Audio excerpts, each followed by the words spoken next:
ইনশাআল্লাহ দীর্ঘ 17 বছর পরে মানুষ কোনো ঝামেলা ছাড়া নির্বিঘ্নে কোনো শঙ্কা ছাড়া ভোট দিতে পারছে, এটাই শুকর আলহামদুলিল্লাহ। আমরাও নিজেরা ভোট দিয়েছি এবং অন্যান্য যাদের সাথে কথা বলেছি সবাই নির্বিঘ্নে ভোট দিয়েছে, তার পছন্দের প্রার্থীকে বুথ করে যে ভোট দিয়েছে।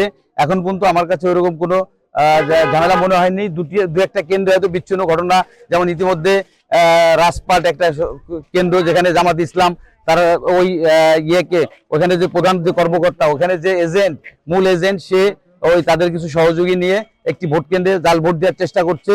ওখানের ভোটাররা সাধারণ ভোটাররা প্রতিরোধের মুখে তাদের প্রতিরোধ করার চেষ্টা করছে। আমি বিশ্বাস করি বড় ধরনের কোনো বিশৃঙ্খলা ছাড়া এখন পর্যন্ত আমার কাছে নজরে কোনো ওরকম অনিয়ম আসেনি। তারপর টুকটাক যেগুলো আছে ইনশাল্লাহ এত বড় জাতীয় নির্বাচন এগুলো হয়। আমি বিশ্বাস করি এবারের নির্বাচনে মানুষ স্বতঃস্ফূর্ত তার পছন্দের মানুষকে সে ভোট দিতে পারবে। ধন্যবাদ সবাইকে।